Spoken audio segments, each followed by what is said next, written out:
El gobierno del presidente Gustavo Petro viene con una agenda que ganó en las urnas con anuncios de reformas, de cambios en diferentes sectores y ámbitos de la vida cotidiana de los colombianos que considera él y consideran sus votantes deben tener unas mejores condiciones. Muchas reformas. Hablaron de una reforma agraria, de una reforma tributaria para conseguir más recursos con el fin de inyectar sobre todo en los programas sociales, pero también se está hablando de una reforma que permita, por ejemplo, que la policía dependa de ministerios diferentes al de defensa y también de cambios muy importantes en otros aspectos, como por ejemplo la búsqueda de la llamada paz total, que incluye conversaciones con grupos de narcotraficantes, con otro tipo de grupos que no tienen connotación política.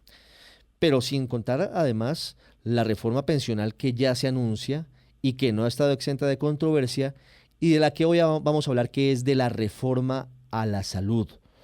La salud en Colombia tiene unas condiciones muy particulares, por supuesto, una cobertura muy alta, con algunos problemas que aún se siguen presentando, pero que en términos generales ha venido teniendo al final una velocidad de crucero que hace que llegue a muchos colombianos, con varias EPS, hay que decirlo, entidades promotoras del servicio de salud, prestadoras del servicio de salud, que han tenido que ser liquidadas, que han tenido dificultades, y en eso nos hemos venido gastando los últimos años, hasta la llegada ahora del nuevo gobierno y de la nueva ministra Carolina Corcho, que antes de ser ministra había sido activista y había, entre otras cosas, planteado la eliminación de la CPS, es decir, un revolcón total en la salud, que ha generado muchas opiniones encontradas y algunas de ellas en contra, sobre todo porque no se sabe exactamente cuál sería el nuevo modelo.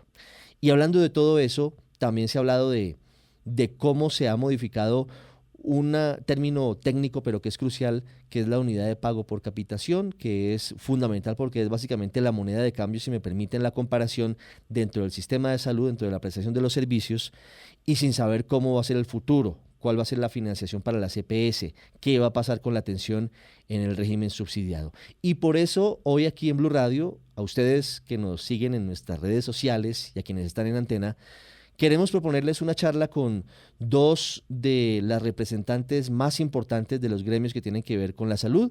Debo decir que también invité a la ministra Carolina Corcho, pero lamentablemente declinó la invitación. La seguimos esperando y ojalá que en algún momento la tengamos aquí con nosotros en el radar.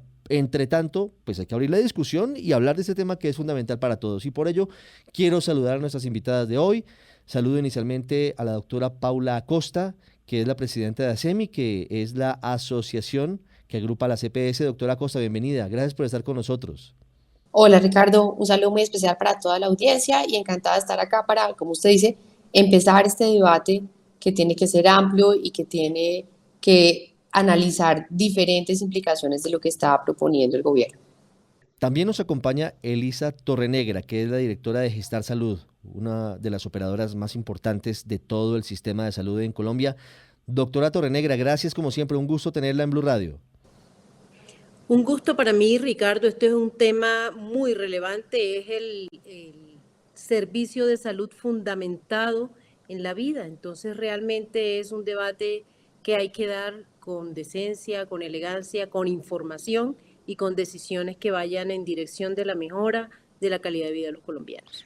Quiero comenzar hablando con ustedes de una controversia que se dio esta semana que está terminando y es lo que tiene que ver con la supuesta desfinanciación que se estaba preparando a la CPS. Básicamente, la generación de una crisis para que fuera necesaria una reforma como la que está planteando el nuevo gobierno. Al final, la ministra Corcho negó esa posibilidad, dijo que eso no era cierto y que al contrario lo que va a haber es un aumento del presupuesto para la salud. ¿Cuál fue la situación en torno a ese asunto de la financiación de los recursos en particular, doctora Paula Costa? ¿Y cuál es la inquietud desde ASEMI sobre eso que ha venido ocurriendo? Pues mire, lo que sucedió esta semana, que es una semana larga, empieza con una presentación que hace la ministra Corcho ante la Comisión Séptima de Cámara, en donde en el ejercicio normal que tiene el Congreso de revisar el presupuesto, le pide que explique cómo se van a distribuir las partidas. Lo que muestra la ministra es que si bien había una solicitud de recursos del gobierno anterior por 8.1 billones, pues ella está reduciendo esa solicitud a 3.8 billones. En la rueda de prensa de ayer, ella, digamos, señala que en efecto hay un desfinanciamiento por 5.5 billones, que es una cifra muy parecida a la que nosotros tenemos estimada desde ASEMI para el incremento de la UPC. ¿Qué es la UPC? Y acá me va a tomar unos minutos para hacer un poquito de pedagogía. Los recursos que le entrega el gobierno a las EPS para cubrir la salud de todos. Para que nos hagamos una idea, en el régimen contributivo, eso es 1.200.000 pesos al año, en promedio. Es decir, el gobierno le paga por la salud suya, Ricardo, por la de Lisa y por la mía que estamos en el régimen contributivo, 100.000 pesos a la EPS que nos cubre. Ese 100 mil pesos, 100.000 pesos mensuales. 100.000 pesos mensuales, sí, señor. Entonces, ese, digamos, es el promedio, eso tiene cambios dependiendo de la edad, del sexo y de la ubicación geográfica, pero para que tengamos una idea general. La ministra, en el proyecto de ley que está llevando un incremento del 12%, que en nuestro concepto y con base en los argumentos que le voy a dar es insuficiente. Dentro de este año, dentro de 2022, el cálculo de la UPC que se hizo el año pasado, que fue una UPC en donde entraron un volumen muy importante de medicamentos, cerca de 20.000 medicamentos y más de 600 atenciones médicas, vamos ampliando ese plan de servicios al que todos los colombianos tenemos acceso, aumentó sin incluir esas nuevas adiciones, se tuvo en cuenta una inflación del 3% y lo que vemos es que a agosto vamos en una inflación del 10,84. Tenemos otro factor que es muy importante, que es la devaluación del peso, que también ha sido muy dura este año y que afecta en particular los precios de medicamentos, bien sean importados o bien sean producidos acá, porque las materias primas también son importadas, y de los dispositivos. Y otro tema que es central, que es el aumento del salario mínimo, que también pues, fue de más del 10%. Entonces, de este año tenemos un déficit que viene por la vía de precios, pero otro por el tema de cantidades. Y es que pues, estamos saliendo de una pandemia, los colombianos volvimos a retomar muchas de las actividades durante 2022, en particular la de ir al médico. Entonces hemos visto un aumento en la frecuencia del uso de los servicios por esta vía, pero también por otra vía que tiene que ver con los traslados. Se han liquidado EPS muy importantes en los últimos años. En este año se han liquidado 4 EPS. Esos usuarios se mueven a EPS en donde encuentran unos mejores estándares de servicio, aumentan las frecuencias de uso de esos servicios y además las incorporaciones de las cuales yo he hablado del plan de beneficios, pues también tienen un uso mayor al que se ha calculado inicialmente. Entonces tenemos un rezago de la UPC de 2022 que viene por precios y por cantidades. Pero además para el otro año, pues estamos en una discusión de salario mínimo que está alrededor del 15%. Vamos a tener un efecto también, por ejemplo, de la reforma tributaria que se está discutiendo, en donde es previsible que haya unos aumentos que se trasladen al valor y a los costos de la prestación de los servicios de salud, una presión inflacionaria que no ha cedido en la misma dimensión y un tema de TRM. Entonces, ese 12%, pues lo vemos insuficiente y esa es la discusión que queremos abrir. Sabemos que estamos en un momento que es importante, en donde el Congreso está planteando esta discusión junto con el gobierno, en donde estos recursos, y acá quiero hacer, digamos, un énfasis muy especial, estos son los recursos que cubren las atenciones en salud de todos nosotros, de las personas que hacen parte del régimen subsidiado, de las personas que hacen parte del régimen contributivo. Con esos son con los recursos que se paga el médico, la cirugía, la atención en urgencias de todos nosotros, y por eso es este llamado a que revisemos la financiación del sector salud, en donde este pago de la UPC es un pago central, es la columna central de la financiación del sector, y esto no es un problema de las EPS. Yo creo que ese concepto hay que cambiarlo. Si bien se le paga a las EPS, de ahí salen los recursos para pagarle a los prestadores, a los trabajadores de la salud, para comprar los medicamentos. Entonces, este no es un problema de las EPS, es un problema de todo el sector salud, en donde lo que estamos viendo es que si no se suben de manera adecuada los recursos para ese plan de beneficios, para los presupuestos máximos, que es lo que complementa el aseguramiento, pues vamos a estar en un problema en todo el sector. Sí. Voy a estar hablando en minutos con la doctora Elisa Torrenegra, pero antes de pasar a hablar sobre cuál sería el escenario de una eventual reforma desde la CPS y no acabando la CPS, doctora Acosta, yo quisiera que este tema se lo aterrizáramos a los oyentes que tal vez se enredan en lo técnico. ¿Qué pasaría? Primero quiero que nos diga cuál es la propuesta del Ministerio de Salud del aumento en la unidad de pago por capitación y qué pasaría si finalmente se aprobara ese monto y no el que estaba previamente estudiado y que se había aprobado. ¿Eso generaría un hueco fiscal y en qué se traduciría? Para que la gente sepa eso, cómo la afecta directamente. De acuerdo, Ricardo. Mire, en ese momento la propuesta que hay sobre la mesa por parte del Ministerio de Salud es un 12%. Esa es una definición que hace una comisión en donde participa el Ministerio de Hacienda, el DNP, el Instituto de Evaluación de Tecnología de Salud, pero cuya secretaría técnica la ejerce el Ministerio de Salud. ¿Qué es lo que puede pasar? Pues muchas cosas. Uno, pues que se vea afectado todos los actores del sector salud. Pero lo otro es lo que hemos visto en el caso de otros países, en donde se desfinancia el esquema de aseguramiento y se trata de volver a un sistema público único, y es que el que termina pagando las necesidades adicionales de salud pues son los colombianos, son los usuarios con su plata de bolsillo. En el caso de México, en donde llevan cerca de 3 años en una reforma similar, se ha aumentado el gasto de bolsillo en 13%. Y para que tengamos una comparación, eso significa que en este momento México está en 46% del costo de la salud, lo pagan directamente los hogares de su bolsillo. En el caso de Colombia tenemos uno de los costos de bolsillo más bajo de la región y el más bajo de la OECD, que está alrededor del 16%. Entonces, un efecto que puede ser previsible es el aumento del gasto por parte de los hogares. Habrá que pagar más medicamentos yendo a la droguería, pagar más atenciones del bolsillo de cada uno de nosotros y de todos los oyentes que nos están oyendo. Pero el otro efecto, que es un efecto que también es altamente indeseable, tiene que ver con el aumento de carteras entre EPS, prestadores y proveedores de insumos y de medicamentos, de transportes. Este es un sistema que utiliza, más allá de los hospitales y las clínicas, una red de prestadores que es muy amplia. Acá se contratan servicios de ambulancias, servicios de transporte, servicios de hotelería, para que todas las personas puedan tener ese acceso a los servicios de salud. Entonces, digamos que esto tendría un efecto en cascada, en donde nuevamente, por supuesto, hay una afectación a las aseguradoras, que son las EPS, como el primer eslabón, pero de ahí para abajo hay una afectación que tristemente le tendría que llegar a los usuarios. Doctora Elisa Torrenegra, lo que pareciera estar en el fondo de toda la discusión es la intención y la idea del gobierno del presidente Gustavo Petro de adelantar una reforma a la salud. La doctora Costa nos dice lo que puede pasar es que al final el sistema termine convirtiéndose en un sistema público en el que el usuario tenga que poner mucha más plata de su bolsillo. Y hacia allá parecieran apuntar las cosas, entre otras cosas, porque hace unos días hablamos con el superintendente de salud en Blue Radio y daba cuenta de eso. Hablaba de la necesidad, básicamente, aunque no lo admiten, de acabar con la CPS y dejarla simplemente como otro prestador más de los servicios de salud, quienes tienen clínicas y hospitales y servicios especializados. ¿Qué implicaría el fin de la CPS, doctora Torrenegra, ese cambio de modelo en el sistema de salud para regresar a un modelo público? Y no sé si se asemeje o no, y quisiera su opinión, a lo que en algún momento fue el tristemente recordado Seguro Social.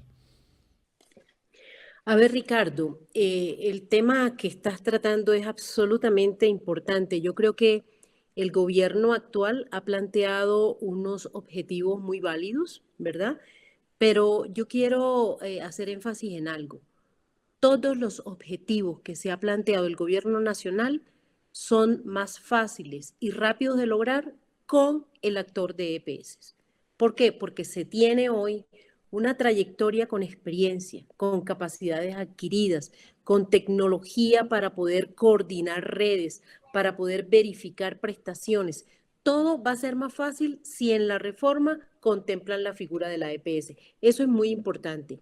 Segundo, hay un tema que mencionas también muy importante, y es que el señor superintendente ha venido haciendo un trabajo, y él lo aclara muy recientemente en muchos escenarios, que viene de mucho tiempo atrás, y así como hay EPS que vienen cerrándose, también hay EPS que vienen en un mejoramiento continuo y en una garantía de prestación de servicios a su gente, que eso es lo que habría que capitalizar para poder generar los cambios y los objetivos, obviamente complementándolo con las acciones de promoción y prevención, de atención primaria, que son tan importantes para los resultados en salud y que hoy están en manos del sector público. Entonces, nosotros estamos absolutamente seguros que los objetivos se pueden lograr más rápido y más fácil con nosotros. Ahora, hay un tema y es que este sector no es un sector cualquiera. Este sector garantiza un derecho fundamental como es la salud y con base en ello debe tener los recursos suficientes. En el caso del rol de la señora ministra y todo lo que ella se ha venido expresando, nosotros hemos preferido y nos gusta que ayer se hizo una rueda de prensa oficial y no tomáramos como que cada presentación o cada video que salía en redes en que ella manifestaba unas cosas que realmente nos dejaban un poco como expectantes a qué era lo oficial. Lo que ayer se aclaró es que realmente el país tiene una crisis y que no se va a poder garantizar los recursos que ella finalmente dice que solicitó 15 billones de pesos o previó 15 billones de pesos, eso fue lo que dijo ayer, pero que se van a garantizar un incremento de un 12 y de unos presupuestos máximos, que es lo que garantiza las atenciones no PBS en nuestro sistema, lo que es el alto costo. Entonces, ella tiene una responsabilidad muy grande porque independientemente del número, ella tiene que garantizar la financiación del sector. El soporte para el valor que necesita el sistema de salud para soportar todos los servicios es sacado con una metodología que se ha venido construyendo desde hace muchos años, donde los prestadores soportan tanto tarifas como atenciones realizadas y eso pasa por múltiples filtros en el Ministerio de Salud y de ahí sale la UPC. Si este año no se consiguen los recursos en la proporción en que se habían proyectado por parte del mismo ministerio, nosotros estamos muy atentos a sentarnos con la señora ministra a ver qué es lo que queda sin soporte, si son servicios o si son poblaciones o no sé qué va a hacer el equipo del ministerio si los recursos no se consiguen de manera completa. Como lo decíamos, es una responsabilidad muy grande del equipo técnico del Ministerio de Salud en conseguir los recursos que los colombianos necesitan en el marco de un derecho a la salud. Doctora Costa, para finalizar su intervención, quisiera preguntarle sobre lo que plantean tanto la ministra de Salud, Carolina Corcho, como el superintendente de Salud, Ulay Beltrán, que debe mejorar el sistema. Ellos plantean que, entre otras cosas, todavía hoy hay una gran inequidad en los tratamientos, en la atención que se les da a los colombianos. Y dicen que la reforma que ellos proponen va a permitir que haya igualdad en la atención, que va a tener la misma posibilidad de tratamiento el colombiano de las zonas más apartadas que el colombiano que vive en Bogotá, que hace un pago adicional y que tiene acceso a las clínicas con la mejor tecnología y con los mejores profesionales. ¿Eso es posible hacerlo hoy con el actual sistema o se apoyaría desde la CPS una reforma que permita hacerlo como lo plantea el gobierno? ¿O eso es mucha teoría y poca práctica? Pues yo creo que hay un poquito de las dos cosas. Acá hay unos temas que no pasan por las EPS, que tienen que ver con factores estructurales de desarrollo, en donde, para ponerle un ejemplo que han usado mucho en el caso de La Guajira, pues realmente el tema de la desnutrición de los niños, pues tiene que pasar por tener fuentes de agua potable para que puedan mejorar esas condiciones. Hay unos temas que son de desarrollo. Hay unos temas que son de la estructura del sistema de salud. Cuando usted mira, los profesionales, los especialistas y la infraestructura de salud está concentrada en 9 departamentos del país. O sea, acá hay que hacer unas inversiones tanto en capital humano como en infraestructura para poder cambiar los indicadores reales de acceso de todas las poblaciones. Pero hay un tema en donde yo creo que el diagnóstico del gobierno es acertado y es que claramente subsiste una brecha de acceso entre las zonas urbanas y las zonas rurales Y lo que nosotros hemos propuesto es tener unos modelos diferenciales que reconozcan esas diferencias y que permitan ir cerrando las brechas. Quiero decirle también que hoy, pese a esas brechas, cuando usted llega a un centro de alta complejidad, como la Fundación Santa Fe de Bogotá o la Fundación Valle de Lili en Cali, usted lo que ve es a todo el país representado.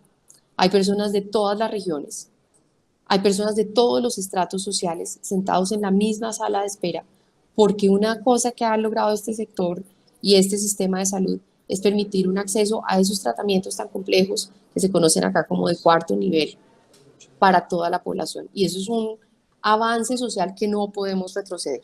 Acá hay muchas ideas, aún no se conoce el borrador que va a plantear el ministerio, pero con las ideas que han ido soltando en diferentes espacios, pues realmente creo que sería un retroceso si esas redes que se han logrado conformar a partir de las EPS no se mejoran y se mantienen. Entonces, hay un pedazo en donde en tratamientos complejos, tratamientos de cáncer, las personas de las poblaciones más alejadas tienen cubiertos los gastos de transporte, los gastos de acompañamiento y pueden acceder a esos servicios. Hoy en Colombia eso es una realidad. Tenemos que seguir avanzando para que puedan acceder a muchos más servicios. Doctora Costa, seguramente volveremos a hablar porque este va a ser un tema muy, muy movido para todos los colombianos, ni más ni menos que se trata de una posible reforma al actual sistema de salud en el país, como decimos, con sus problemas, dificultades, pero con unos avances que también hay que reconocer, entre ellos la amplia cobertura. Muchas Así es. gracias, ha sido usted muy amable Gracias, desde aquí. Ricardo. Chao, chao. Gracias. Doctora Torrenegra, regreso con usted para hablar de cómo se puede apoyar todo ese paquete de cambios que propone el gobierno desde la CPS y no eliminando previamente la CPS, porque podría ser ese el eje de la discusión. El gobierno pareciera que quiere partir de la eliminación de la CPS para emprender los cambios. ¿Cómo se podría utilizar o aprovechar la experiencia, la red que tienen ya las CPS desde hace tantos años en Colombia para avanzar en las modificaciones que propone el gobierno del presidente Petro? Excelente, Ricardo. Yo creo que en nuestro sistema no en vano se ha avanzado durante 30 años en mejoramiento permanente de procesos. Y quiero empezar a darte la respuesta con una secuencia. ¿Qué hace la EPS? La EPS, una vez afilia a ese ser humano con los diferentes grupos etarios, conoce su riesgo, o sea, lo clasifica mediante una caracterización de riesgo, organiza la red de acuerdo a pools de riesgos y esos grupos de personas que sufren de lo mismo, por decirlo de una manera muy sencilla, y contrata y luego acompaña también a ese usuario en el acceso, entonces da las citas, organiza la red, mira cuál red no tiene capacidad, cambia por otra, organiza y luego finalmente que ya verifica que toda esa atención se le dio a ese ser humano, audita y autoriza su giro. Esa secuencia es muy importante porque ahí tiene relación muy grande con el usuario de manera directa, en el acompañamiento, en el transcurso por el prestador, y esos son aspectos que no los vemos dentro de la reforma que se plantea. Una cosa es que el dinero la administre el ADRES y que se gire, que lo siga haciendo, en el subsidiado se hace de esa manera, ¿verdad? Pero la organización de la red, el acompañamiento al usuario en toda su línea de salud de enfermedad, creemos que se puede aprovechar la experiencia de la EPS, también la organización de la red, para garantizar precisamente un resultado en salud que es el que se quiere mejorar. Entonces, toda reforma que se vaya a plantear, nos parece muy importante el que se haga con las EPS en los procesos que ellas tienen hoy y los aspectos de dinero pues se pueden manejar en otros aspectos. Claro, para finalizar, doctora Torrenegra, quisiera que intentáramos pintar cuál sería el escenario de atención en salud para los colombianos si llegara a salir adelante la idea que en trazos muy gruesos ha dado a conocer tanto la ministra como el superintendente, que hablan, como les contaba hace un rato a los oyentes, de eliminar lo que ellos consideran intermediadores financieros, porque así consideran a las EPS, y permitir que fuera un sistema centralizado desde el Estado y que las EPS se conviertan básicamente en prestadoras de servicios, pero a manera de clínicas y hospitales. ¿Eso cómo saldría en la práctica? A ver, a nosotros nos preocupa mucho que estos procesos de aseguramiento se manden a las entidades territoriales por un simple hecho. Hay una dinámica en una política local que puede exponer a que estos procesos no sean consolidados de todas maneras en función del usuario, sino que sean simplemente administrados por periodos de gobierno locales expuestos a una politiquería, expuestos los dineros, las decisiones. Creemos que eso no es necesario en el país. Ahí prevemos una situación de caos, de que la gente tenga que acceder a los servicios teniendo que ir a las secretarías de salud. Yo creo que las secretarías de salud tienen un rol absolutamente importante en lo que tiene que ver con la complementariedad de los otros sectores, en que complementa el sector educativo, el sector deporte, el sector agua potable. Ese es un rol supremamente importante que se puede hacer mejor, ¿verdad? Pero que no tiene que ver con procesos tan técnicos, tan específicos como los que giran alrededor del usuario, la contactabilidad del usuario como tal, el seguimiento de la línea de atención al usuario y obviamente lo que son sus resultados en salud y la administración del dinero. Nos parece que es un riesgo pasar esa parte a las entidades territoriales. Yo creo que hay que consolidar y mejorar la competencia de los territorios en lo colectivo y en lo intersectorial. Mejorar, optimizar el rol de la EPS, mejorar y optimizar el rol de los prestadores y sobre todo también su capacidad resolutiva que ya se ha reconocido por este gobierno que en el sector público no es buena. Entonces, Ricardo, nosotros en ese escenario de cambio, nosotros creemos que tal como se está planteando en improvisar, en echar para atrás 30 años, por mucho que se diga que no, es volver a empezar en procesos en manos de unos actores cuyo su rol principal no es ese. Entonces nos preocupa mucho la continuidad de los servicios, nos preocupa mucho el acceso como tal a nuevos servicios y nos preocupa mucho algo que tiene que ver con la discusión actual, el costo del servicio. El costo de los servicios de salud se puede reventar porque no se haga un seguimiento eficiente y efectivo a las acciones que se harían en lo local. ¿Se tiene un estimativo de cuánto aumentaría el valor de los servicios de salud en ese modelo? Lo que pasa es que han existido evidencias, como lo decía Paula al inicio, México se devolvió y hoy está el gasto en el 43% de lo que estaba antes. Entonces, realmente lo que nosotros hemos visto son experiencias en los territorios, por ejemplo, con cartel de huérfanas, con una serie de sucesos. Hace muchos años se pasaron los servicios de promoción y prevención. Ricardo, te quiero contar esto. Hace muchos años, en el 2012, pasaron los servicios de promoción y prevención para que los entes territoriales los ejecutaran. Y adicionalmente se les mandó el dinero. Y 6 años más tarde tocó retomar la medida porque no habían sido capaces. Entonces, ¿por qué tenemos que exponer el derecho a la salud y los avances que se han visto en estos 30 años a nuevamente improvisar? Eso no puede ser. La promoción y prevención muchas veces está en manos también de los territorios desde el punto de vista colectivo y tampoco se hace. Entonces, creemos que son temas muy delicados, creemos que estamos teniendo en las manos la vida y la salud de los colombianos, que no podemos improvisar, que lo que hay que mejorar se debe hacer por todos los actores, el mismo usuario, el prestador, el asegurador, el ente territorial, incluso la regulación que sea un poco más ecuánime. Entonces, nosotros creemos que todo lo que se quiera hacer se va a hacer más fácil y rápido si se tiene en cuenta la EPS. Doctora Elisa Torrenegra, directora ejecutiva de Gestar Salud, ha sido usted también muy amable y volveremos a encontrarnos porque esta discusión apenas comienza. Sí, señor, aquí estaré siempre porque es un servicio fundamental para los colombianos.